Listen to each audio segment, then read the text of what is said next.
Hello, my name is Jake Lloyd, and this is Elaborate. When I set out to do this show, the point was to have these conversations with my guests, and I really was aiming at transparency.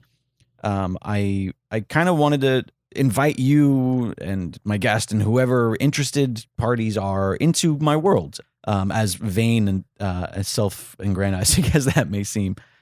With that said, the show that was being released today was recorded a few days back because of podcast time travel magic. I felt I'd be remiss to release a show this week and not at least say a few words about my dear Aunt Kathryn. We lost my Aunt Kay yesterday at 66 years old. Kathryn Reuter was born June 30th, 1950. She was my mother's identical twin sister. She died of cancer, which she had been fighting for quite a few years, and it ebbed and flowed. There were times where things were looking better, times when things were not so good. She was just getting ready to start another set of treatments with this doctor that she really loved, but unfortunately, as if dealing with cancer wasn't enough, she suffered a stroke a couple weeks ago, and because of that, wasn't able to start the new treatments. And who's to say whether or not that really played a role in it, but ultimately it took her. And, you know, when as many people are aware of, cancer is something that affects all of us. I can imagine there's anybody listening right now who hasn't experienced it in some capacity. But when somebody is battling cancer, you kind of feel like there's this inevitability. And so I think we all feel like, oh, well, we're all prepared for it. It seems like it doesn't matter how far away you can see the writing on the wall. You don't really know your feelings until it comes. Like, you can't process the present until you're living in it. We can all, hypothesize how it's going to feel seeing it ahead of us, but until we're there, you don't really know how it fits you. And I admittedly, I feel very regretful now that she's gone, at just sort of the distance that was between us. And I'll get into that a little bit. But first, she was a mother, an incredibly loving grandmother to two beautiful children. She was an incredible seamstress, very talented. Man, this woman could make a dress or a costume. She was very ingrained in her church's theater program. She went to one of these very large churches where they had a pretty big theater, and they would put on these pretty elaborate stage productions. And they would put on the big Easter cantata. I think that was the show that she was in every year that she really loved. Not only did she make all the costumes, but she also participated in the plays themselves on stage. She absolutely loved doing that, and she loved her church. She was extremely religious, and admittedly, I can be very critical of religion, and by no means at this time do I have any interest in making a theological point at all. I'm incredibly happy that she had her faith. Towards the end, it was her faith that kept her in such good spirits. My cousin said that she was just in such incredible spirits. And fighting something like this is just, it's not easy. Understatement of the century. Towards the end, she was just okay. She was okay with it because in her mind, she knew she had her faith. She knew exactly what was happening to her, and she was okay with it. And I mean, that's invaluable. And I would never dare take that away from anybody or criticize anybody for having that. That's fantastic that she had that and that she was so at peace. We weren't incredibly close throughout the years. A lot of that just comes from distance. When I was young, my Aunt Kay and her son, my cousin PJ, lived on Long Island near the rest of our family. And I was incredibly close to PJ, as I am with kind of all of my immediate cousins. We're more like brothers than we are like cousins. And so they were around all the time, and I saw, Aunt Kay constantly. But then when I was maybe 9, 10, somewhere in that range, they moved to Tampa, Florida. So obviously that created, a decent amount of distance throughout the years. And I went and visited a couple times on some family vacations. But for the most part, it wasn't until my 20s when, through some fate, I found myself in Tampa, Florida. And then I kind of got to experience having them close by again and kind of being a family member. But since I've moved to LA now, it's the better part of a decade. I can count on one hand how many times I got to see her. And it's unfortunate. And I think this just comes with many families that could probably relate to this that are really scattered across the country. I regret how easy it is to sort of not keep in touch. And obviously we have social media and stuff like that these days. So you're always seeing pictures of people. And so I think maybe you feel more connected than you are. And you don't realize that it's been months since you've actually spoken to somebody. I feel like once you lose somebody, that kind of stuff becomes kind of more apparent. You start thinking about it more. But with all that said, it was always fantastic. Any chance I did get to speak with Aunt Kay, I remember just this past Christmas, we had a fantastic conversation where she told me the story about their boat. My Uncle Ken, who unfortunately passed away when I was very young, apparently bought a boat without telling her. Like, he took off from work and he went and he bought this boat. And she, rightfully so, reamed him for it because, for whatever reason, they couldn't afford it or it was just a dumb purchase. And she was mad at him and just read him the riot act. And so he named the boat after her. The boat was called Nasty Attitude. And of course, she took it in stride. But that was Aunt Kay. She was going to tell you how she felt, but she was not thin-skinned. She could take a joke. And she was a character, absolutely loved telling stories, so animated. If she told you a story, if something happened to her, you were going to get every single detail of that story. You were going to get the characters. You were going to get voices for everybody. You were going to get things acted out. She committed to a bit better than most improvisers in Los Angeles. And I've been to many a Second City show. So trust me when I tell you, Aunt Kay was at the top of the game. She would commit to things that were mistakes, and she was so strong-willed that she wouldn't admit it. I remember when I was living in Florida, every year for Christmas, she would get you one gift that was just sort of something stupid, and it was usually to make fun of you, because that was her and our family. One year, I remember she was so adamant, you got to open your card first. You got to open your card first. And so I opened the card, and it's this like really nerdy guy, and he's got like the thick ass glasses, and he's wearing the Santa hat, and he was just like, he was wearing a scarf or something like that. I don't know. And he was just doing something stupid, and he was super nerdy. And then I started to open up the rest of the gifts, and the rest of the gifts were the things that he was wearing on the card. The whole joke is that she thought I looked like this freaking nerd on this card. And so she was dressing me up to look like this idiot, and that was sort of the shtick. But every year she called it a gig, and she would be like, "It's your gig gift. Oh, this is just a gig." And every year we'd be like, "No, Aunt Kay, you're thinking of gag. It's a gag gift. You're thinking of the word gag." But she was so stubborn. She's like, "No, it's something I made up. I made up the word. It's a gig gift. Every year you get a gig. You're just upset because you're goofy looking." She had the best accent. Her and my mom, the absolute best Long Island accents in the world. I know that my mom feels absolutely terrible because she couldn't be there this week for her. Aunt Kay this week was surrounded by loved ones. Obviously, a variety of members from her church, as well as her son and her grandchildren, but also my other Auntie Anna, her sister, came down from New York. My uncle Seb came across from the East Coast of Florida. And my mom literally could not fly. She had just recently had an eye procedure done and was not able to get on a plane. And I know my mom feels absolutely terrible about that. And I couldn't imagine, just being a twin, going through that as a twin. Siblings is one thing. But I feel like with a twin, you're so much a part of who each other is. I mean, you are literally a version of one another in so many people's eyes. And watching her go through that, something that she herself went through. My mother is a cancer survivor, and I'd be hard pressed to assume that there isn't a little bit of guilt there about that. And why does one person survive and one person not? Obviously, there's some heavy way to look at things, but you can't help but think about it, and I definitely feel that way with my cousin. I feel guilty a little bit, just that he had to kind of go through this. And I mean, as a twin, you can't. Every single time he looks at my mother, he's going to see his mother. Just like every time I look at my mom, I see Aunt Kay.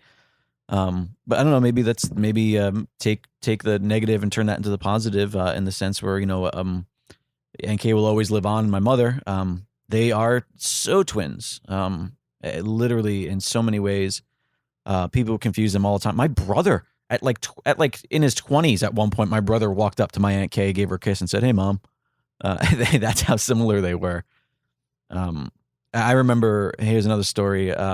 My aunt once came up to visit Long Island and was going to stay with us for whatever reason. My mom couldn't get home in time or something like that.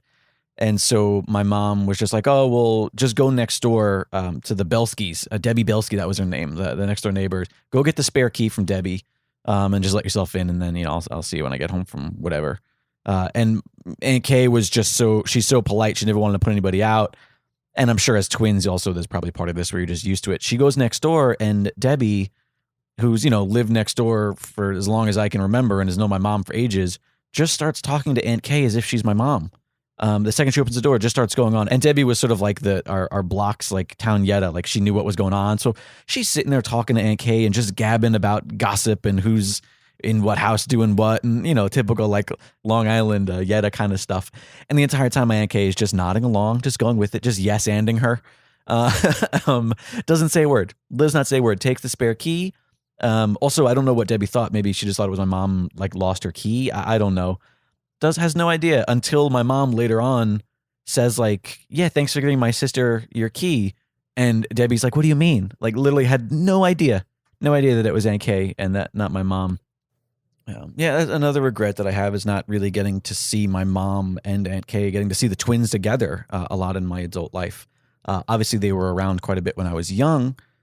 But when the two of them together, oh my God, it's a riot because they are just, both of them are so similar in so many ways that they kind of drive each other crazy, and it's for the amusement of everybody around them. I remember a trip that I took to Florida when I was a teenager, just getting to see the two of them. It was always like, which one are we all picking on now? We were kind of an abusive family, but it all comes from love. And the sense of humor went a long way with Aunt Kay. She even in her struggle over the past couple, years, months, more specifically, my mom told me a story just a couple months ago. My mom was down visiting and sort of helping, and it was sort of during one of those bad times where Aunt Kay was having trouble just doing anything. And my mom said that she was in the other room and it was kind of quiet. My mom walked into the living room with maybe food or something like that, and Aunt Kay just starts screaming at her. Just starts screaming, "Who are you? What are you doing? Don't hurt me." And she just kept screaming, and it was pure terror. Just don't hurt me, don't hurt me. And my mom is almost in tears, like, Kathryn, it's me. And she's panicking and she's shaking and she's fear. And then Aunt Kay just starts laughing at her, just like, you idiot, I got you. And God, I just love it. Hearing a story like that, really, God, it makes you, excuse me. Hearing a story like that just kind of really paints a picture of just the type of person and the type of spirit that my Aunt Kay was. And I regret not being there. I regret not being there for her, not being there for my cousin PJ. And I regret a lot of the lack of communication throughout the years, not just between me and her, but between other members of the family. Family is tough. You don't choose your family. And maintaining relationships might seem like it's not worth it sometimes. But at the end of the day, your family is such a part of who you are. And a lot of things can tear families apart. The loss of loved ones from the generation prior. Money and jealousy. And maybe this is the takeaway of this whole ordeal, and we'll get on with the show here in a minute. But maybe the takeaway of this whole thing is that members of the family can go decades without speaking to each other for a wide variety of reasons. And at the end of the day, I'm not going to tell anybody that anybody's feelings are invalid, that anybody's, unjust in feeling the way that they feel. But at the end of the day, I feel like it takes a lot more energy to hold a grudge, to be angry, and to be without, and it's going to hurt a lot more in the end, because let me tell you, when they're gone, they're gone. And if you listening to this, if there's something happening in your family or even with friends, or just a loved one that has kept you apart for any reason, specifically a sibling, it's not worth it. We all have our own lives, it's just such a waste to put any sort of restriction on yourself, is to purposely restrict talking or seeing to somebody, to actively pursue silence it's just such a waste.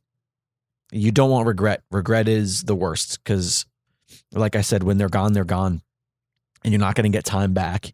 You're not going to get a second chance at any of it. And I know I feel like I'm veering here, but in any case, that's the takeaway. I hope for my family, for my cousin and my siblings, for my mother and my aunts and uncles, let the last gift that Aunt Kay give us be unity. And I wish a peaceful unity amongst your family as well. Thank you so much for listening. And now to this week's official show.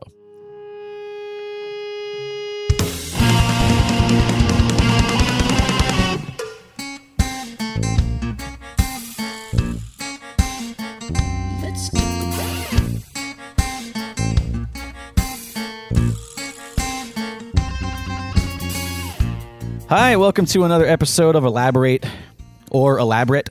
If you want to call it elaborate, that's fine. I'm okay with that. I am manufacturing excitement right now. I am so tired. I have not slept, and I'm not sure why, but it's okay, because I'm here with my beloved writer, artist, improviser, Paul Bianchi, and we're going to have a chat. Let's get to it. Hey, Paul. Hi, Jake.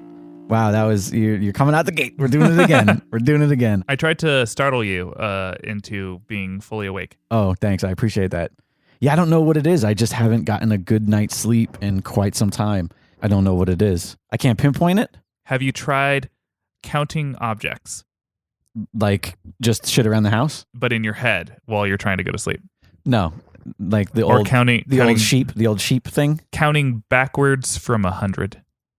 No. Why, is that a thing? That's something I totally do. Really? Yeah, when I'm feeling like I can't get to sleep. I know it's good when you start to say, like, did I just say 65? I think I skipped. And 60. That's kind of when you start. But do you start over then if you Yeah. No, it's all about like the monotony and not counting your breath either.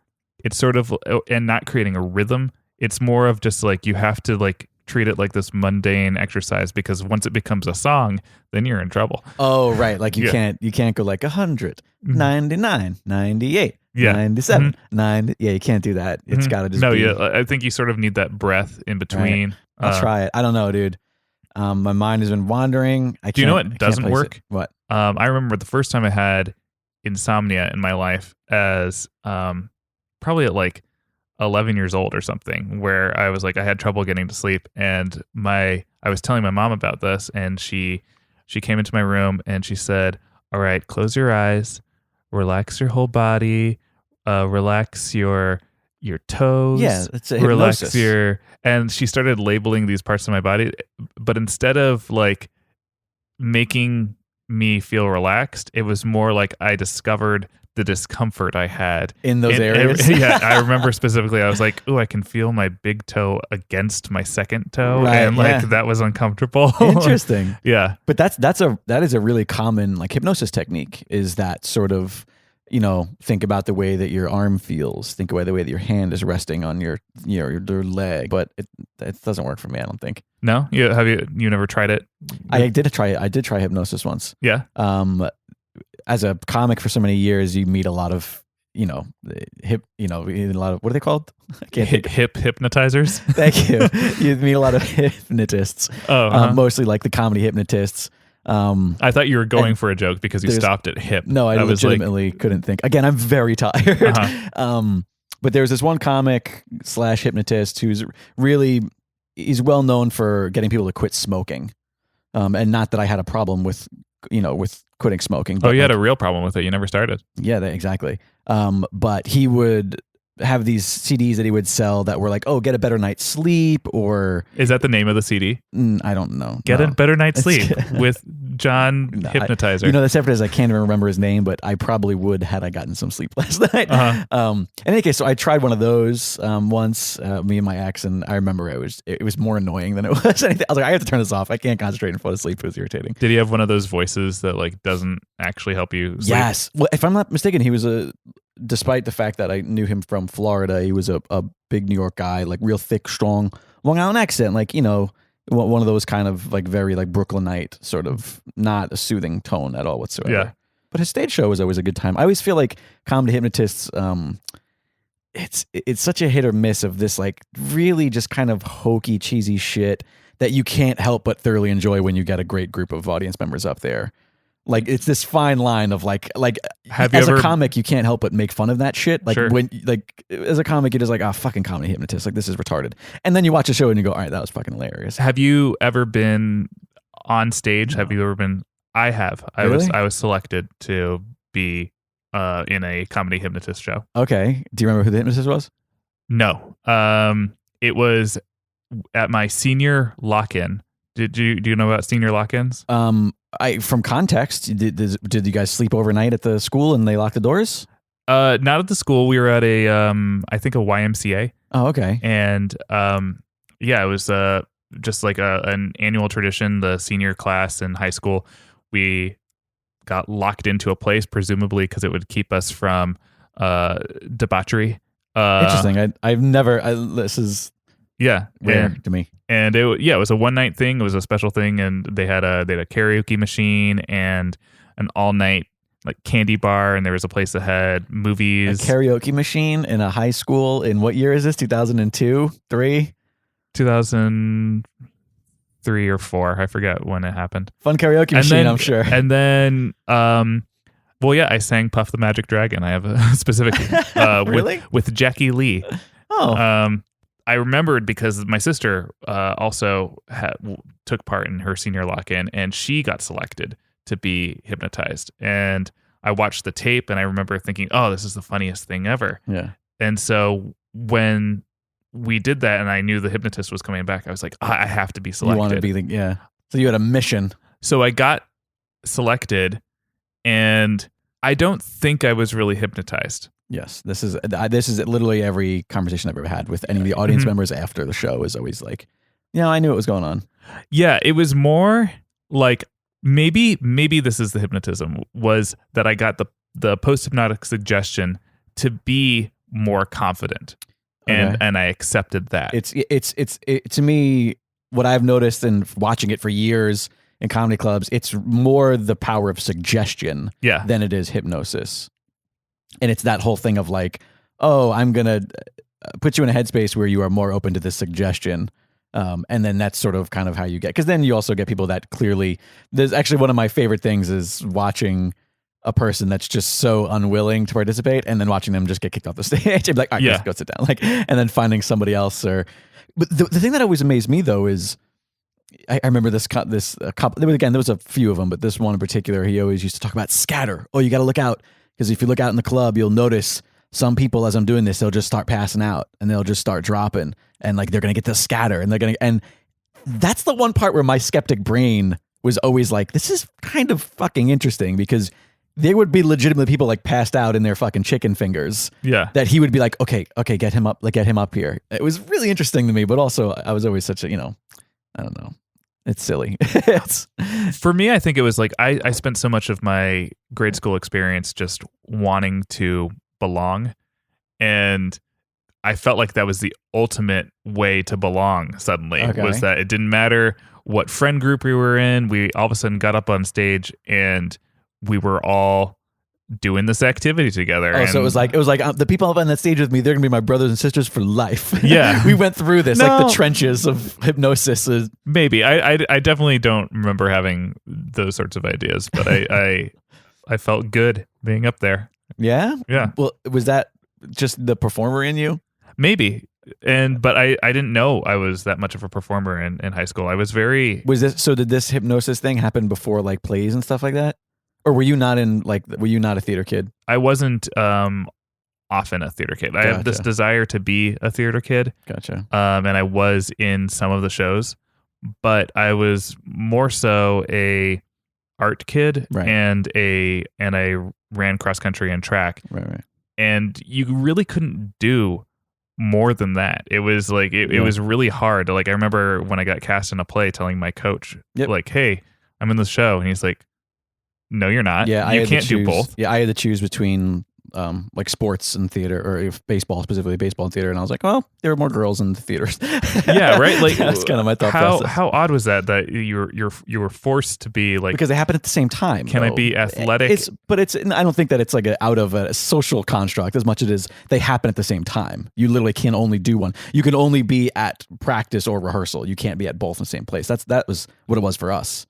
Well, maybe, but like I had friends that went to art magnet schools, and there was time for both. Really? Yeah. Well, because it was what the school was pushing. It was of course you can do the arts. Well, yeah. So then they made time for there's it. time during the day where you can rehearse for the play that you're see, in. ours wasn't that. Like plays, all that stuff was strictly extracurricular. Like none of it happened during school hours. Everything happened after school hours. The only things that happened during school hours was band, because that was an actual class. It was a period. Did you have anything before school? No, not unless I had some sort of detention or something. There was my favorite club that met before school was called Before School Bible Study, and the acronym of which, of course, is BSBS. Wow. So I don't think that we even had any sort of like religious club. I did find it unusual that there was a religious club that met before our public school. Yeah, that's very in public school classroom, presided over by a teacher. I wonder if it's more because of where you grew up. Oh yeah, than versus like. Although I mean, Long Island is still a very Christian. I mean, it's a very Catholic split, I guess, Catholic and Jewish. Yeah, but I mean, the Bible belt. The Bible bolt. The Bible bolt. The bolt that holds the Bible together. Yeah, it definitely has its reputation to uphold. Right, within where you grew up again. Yeah.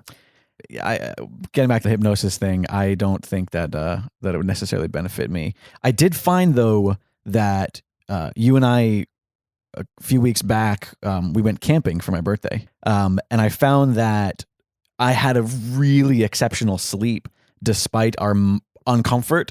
I had an exceptional sleep because of that water that was running right next to us. Interesting. Which is interesting because my sister-in-law, my brother's family, they all sleep with those freaking annoying noise machines, those like in the whole freaking house. It sounds like there's just a goddamn tornado in the house all night long. And I can't sleep with those. It drives me up the wall. Yet this actual like real running water that was 50 feet from our heads, that was, oh God, it was so soothing to me. I had a great sleep that night. I woke up feeling so good that next day. See, and I went to sleep worrying about the murderer. Yeah. Yeah. So yeah, sure, let's elaborate on this thing. So we took a very impromptu trip for my birthday a few weeks back.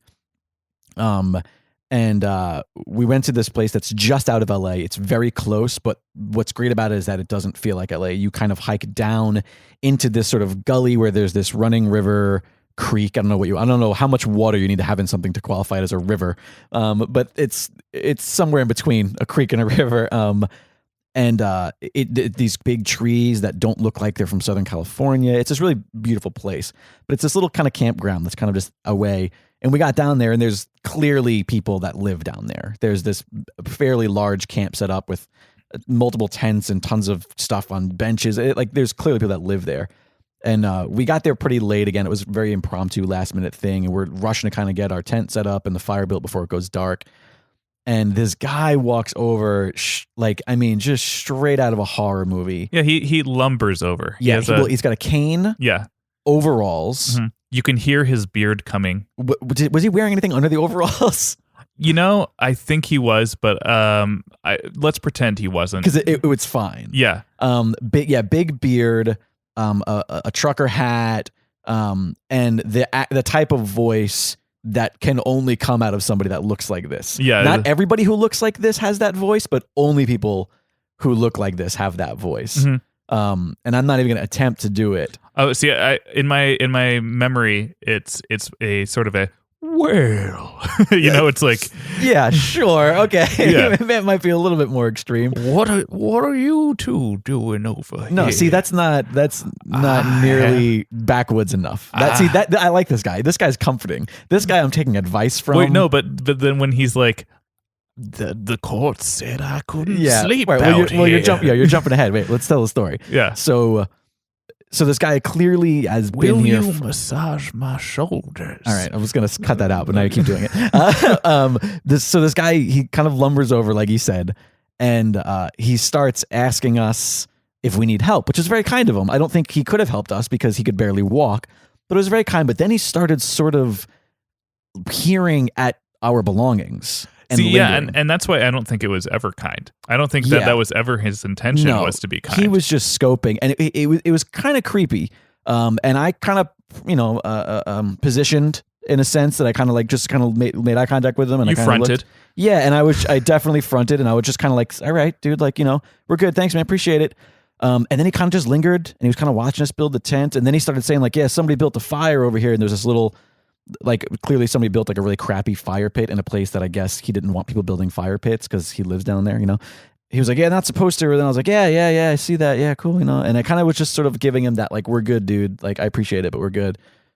And then Paul just throws out that like, so you camp down here often? Oh yeah. And I look at Paul like, dude, he clearly lives down here. Well, of course, but he's still lingering. Yes. And I'm like, what can I say Yeah. further? Because it's awkward that he's just standing here. Yeah. And I also felt like obviously it was a transient and a non-moving transient. Yeah. And so maybe that would make him wander away. Sure. And his reply was like, yeah, well, I had another place for a while, but the court said I had to come back here. Wait, no, do it in the voice, though. Oh, I had another place for a while, but court said I had to come back here. So, and we're just like, oh, okay. Mm-hmm. And then Paul goes, oh, you have a nice camp set up over there. And he goes, that's actually my sister's. Someone stole my tent. Yeah. And we're just like, great. This is great. So he's in the need of a tent. And then he started kind of giving us the like survey of the land of the camp. He's like, yeah, well, that's my sister's stuff. My tent. So that's my spitting corner. Yeah, right. And then he's like, now this lady, I haven't seen her in about 3 months. And there's this like other little shitty tent set up with like a couple coolers. Again, another thing where clearly somebody lives down there. I recall something being Hello Kitty themed over there. I don't. Yeah. That's a detail that I missed. Wait, what? Now I'm thinking, what was Hello Kitty? Like a bag or something? Yeah, it was like something that was outside. I do remember seeing like a kennel for an animal and thinking like, well, that's kind of unsettling. But he's like, I haven't seen him in 3 months. And we're like, okay. And neither one of us said this the entire time we were there that evening. But the first thought I had was, oh, she's in that tent and dead. She's clearly dead in there. Yeah, yes. and I was like, I don't want to think about that because I don't want to ruin my birthday camping trip right now. Mm-hmm. She's clearly dead in that tent and probably still there. And that's horrifying. But we slept next to her. That's fine. It was a good distance away. Yeah, I don't remember smelling anything. So that's the saving grace. Yeah, that is a saving grace. And neither one of us was going to go investigate either. No, I mean, maybe if we stayed another night. Yeah. Or that's the other thing is that since you don't drink, that's something that alcohol might have brought out of. I could see that just being like, yo, like, yeah, just it's like when you were kids, did you ever like go to a place that was thought to be haunted or that kind of stuff? When I was drunk? Yeah, of course. Yeah. See, we didn't even need the drunkenness, but I guess it was just me. Everybody else was drunk. Well, how young are you saying? Teenage. Yeah. Like at the age where you could drive to a place that was, you know what I mean? Like for the most part, we didn't have anything that was super close by except Pilgrim State. If you're on Long Island, there's this place, and it might not be called Pilgrim State. I can't remember now, but it was this giant mental health facility, this insane asylum. That's this, and it's like the size of a college campus. It's huge, with multiple buildings. And I think when I was in college in 2001, there was only one building of it still active, and the rest of this giant, property with all these buildings were all just desolate. And I remember people would constantly like park their car someplace, then walk into it, and it's we living out here in LA and shooting movies and doing art department stuff, we get to be in these sets that are built to look like old insane asylums. And sometimes sometimes they're like old facilities that are just kind of creepy that people use for horror movies. Yeah, like Linda Vista. Yeah, Linda Vista Hotel, which was essentially this like old a railroad hospital for years. Yeah. That they turned into just this mecca of, I think it was Freddy Krueger's base. Freddy Krueger's. Yeah, and I shot boiler room. I Is that basement. production designed a Steve Aoki music video. Yeah, that's I worked shot on down that there. with you. Yeah, Solitary, right? Or Solitude. Solitude. There we go. Yeah, and it was super creepy. No, Singularity. There it is. So in any case, this place had places that were like that, but they were just real, actual old, mental health places. And friends used to go, and I was not brave enough. Like I would every now and then I'd come along, but if it was a tunnel, or if it was a thing you had to go in, or if it was something that was sort of like I wouldn't mind going up. If it was like, oh, let's go to the second story of this and go to that window, I'd be fine with that. The second there's like a basement involved or some sort of like underground passage, then I'm like, nah, I'm good, guys. So yeah, you're preaching to the choir here, because I went to college in Baltimore and was friends with several groups of people, but one of those groups of people were the explorers of places like that. And there's a abandoned insane asylum in Baltimore called Henrington. Henrington? Yeah, Henrington or Henryton. I don't know. Something like that, yeah. You had to walk on the railroad tracks to get there. Gotcha. There weren't any roads that were safe to approach from, and had to walk through a tunnel. And I'll always remember that when you get through the other side of the tunnel and seeing it was full moon when we went, the facility bathed in moonlight, and walking in and seeing these old rooms with like the old files just like spread everywhere with like notes about people's psychological conditions. Yeah, that was the same kind of thing. And there were still tools. Yeah. There were still like, there was like a room that had like shit spread on the walls. There was like delightful. There was I remember one of the most interesting looking things that I saw was this hallway where a cat had passed away and completely undisturbed for years, and this was like mummified on the ground, and how interesting that was. And then I don't like this conversation. We went to the I was in art school too, so we went into so we all busted out our sketchbooks and drew the dead cat. We drew the dead cat. But we went to the old kitchen, and there was a big utility meat grinder, and I took that with me. And so then I did this assignment in freshman year about like sort of like recreating a religious setup, and like a ritual. Yeah, and recreating the what's it called when like the whole front of the church with like where everything's where the preacher preaches in front of. I'm not sure. The altar. Yeah, I mean, an altar is like a place of where a centerpiece and a place creating of to a T, a Catholic worshiping space, and replacing the cross with this utility meat grinder instead, and seeing how artsy, and seeing you were really making a statement. Well, it was more about seeing how people reacted once they were in that space. Isn't that art? Yeah, and that was actually a really successful assignment for something that I did, admittedly, sort of half-ass.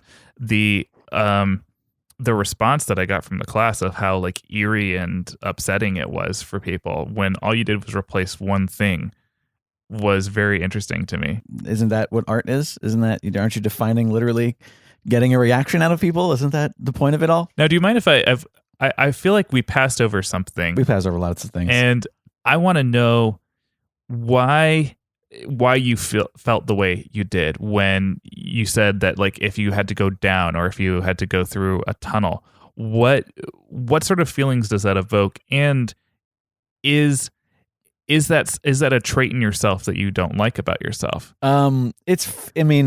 Maybe it is. I don't know. That's a tough one. It definitely just comes from the fact that I just, lack of better terms, I just grew up a fucking wuss.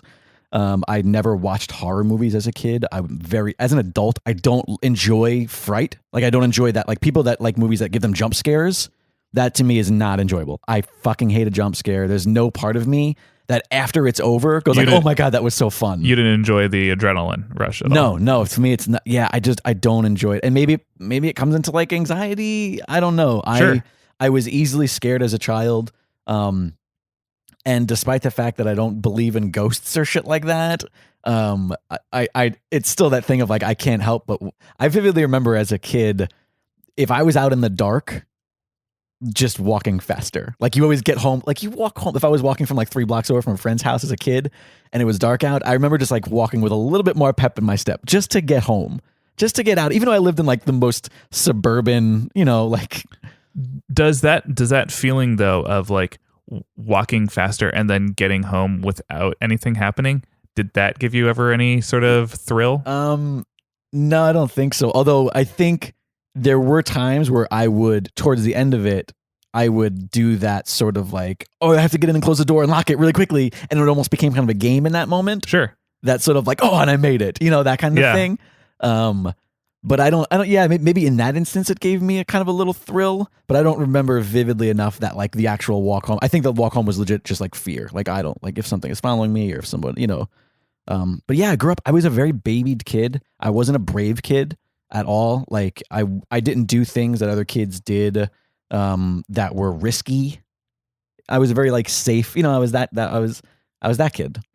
See, but even the way you're phrasing that right now makes me feel like it's something you look down upon, as opposed to like, well, it's not like I grew up smart, I grew up cautious, right? Like you're like, yeah. I mean, so you're saying that you think that I'm not happy about that decision? No, I don't think I am, because here's the thing: is it feels to me like it maybe would be different if it's something you respect in other people. A little bit, but here's the thing: is I didn't have. It's not like I had friends that were pushing me to do things I didn't do. I think that's what it comes down to. I think I had friends that were similar to me. So therefore I don't have a basis of like, oh, I wish I had done that. Or I wish that I was that way, because it's not like I had people, like I don't have any regrets about anything. It's not like there was this day that we were going to do this and I didn't do it and I regret not doing that. Like that doesn't exist, because I just didn't have the kinds of friends that were into that sort of shit until the college, until the like people going into Pilgrim State. It's interesting because you talked about this fear as being related to the anxiety, and as someone else who has anxiety, yeah. I love that feeling of I don't care about the jump scare, but I do like the creep out, that feeling of like of eeriness, right. and maybe there's danger. Sure. When the other place that I remember vividly going in college was this abandoned ice factory that like literally it was a factory that made ice. Like ice factory? Yeah, like for like, you make all the cubes and then package it and put it in a bag and send it to the grocery store. Yeah, it's a nice club in Pasadena. Yeah. The ice factory. And so we broke in the front, and when we were in there, like almost immediately when we got in there, a cop pulled up in front of the place and was just camped, waiting for us to come out. Right. And maybe he was just going to say like, hey, you kids shouldn't be in there. Like we're all 19, 20. Right. So like it's that perfect age where like you might get like a slap on the wrist, for it. You are arrestable though at that age. Yeah. Or maybe he was going to arrest us or maybe he was going to write us a ticket for trespassing. I don't know. And so we were all in there and we were all nervous to really explore and enjoy ourselves. And he just stayed there so long, and we were just sort of camped out waiting for him. And that was really fun until I got bored with that. Right. Then I was like, guys, we have to get out of here. We have to find another way out. Yeah. And so we start walking through the back, and we realize that there's like a homeless guy living in there. That's geez. Like, as we're walking, and he's like, like as we're walking through in the dark. Yeah. And so we like pick up the pace, and like we go at the back, and there's this huge junkyard in the back, and we all have to like work together and like pull each other up. That's a good scene for a movie. Yeah, as we're like going through the junk, and then there's a chain link fence, right? And that's what's stopping us. And guess which future production designer had wire snips in his pocket?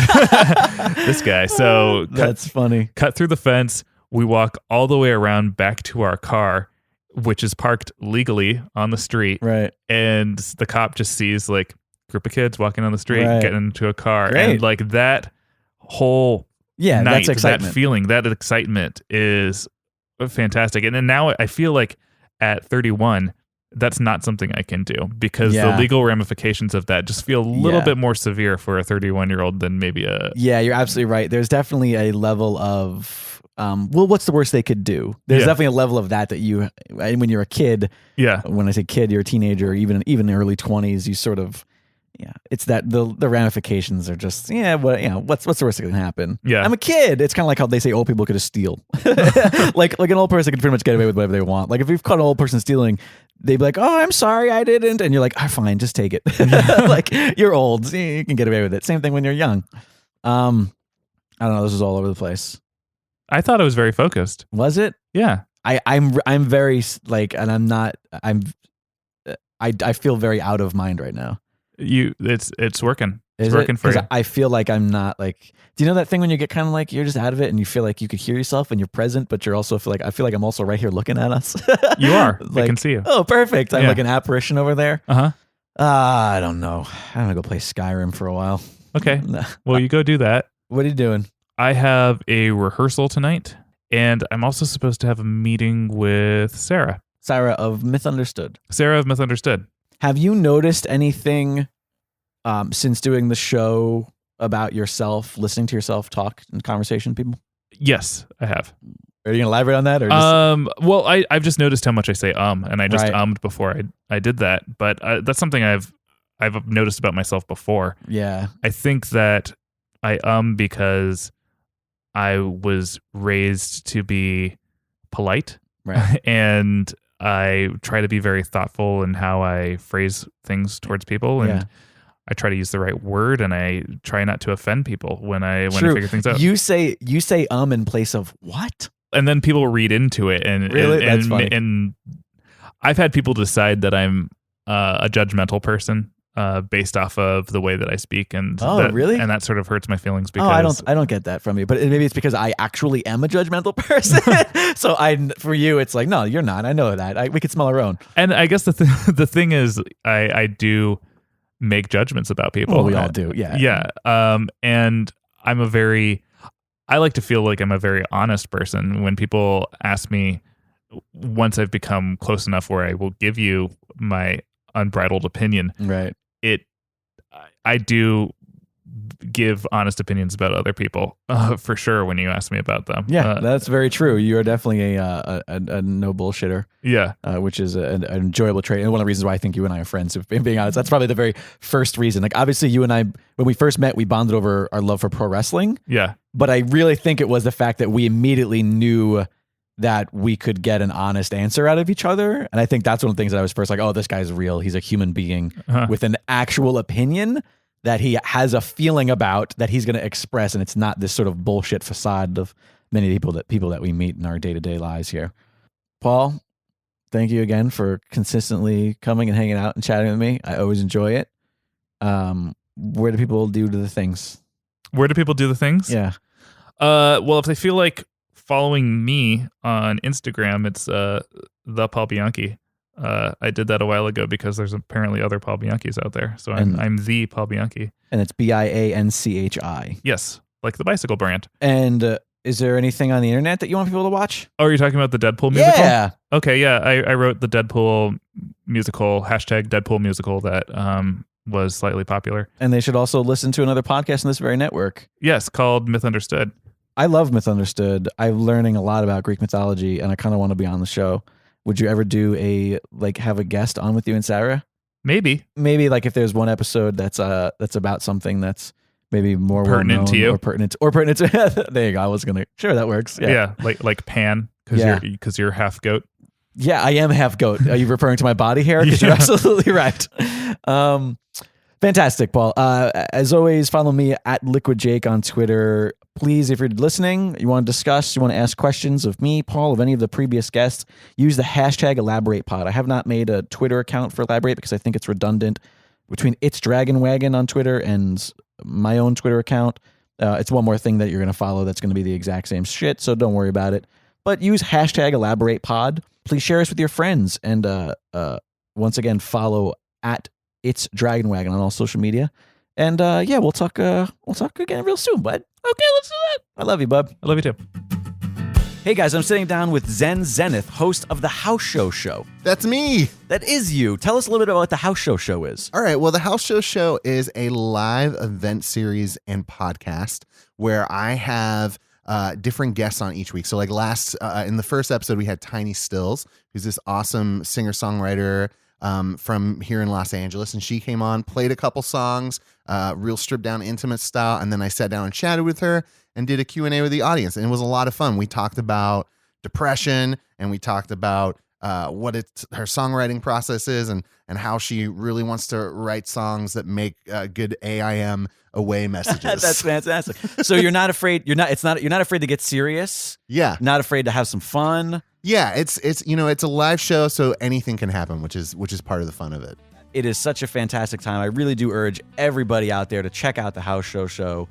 You are just absolutely killing it. Thanks, Jake. I appreciate that, man. How do they listen to it? They can check it out online at thehouseshowshow.com or subscribe to us for free on iTunes and Stitcher.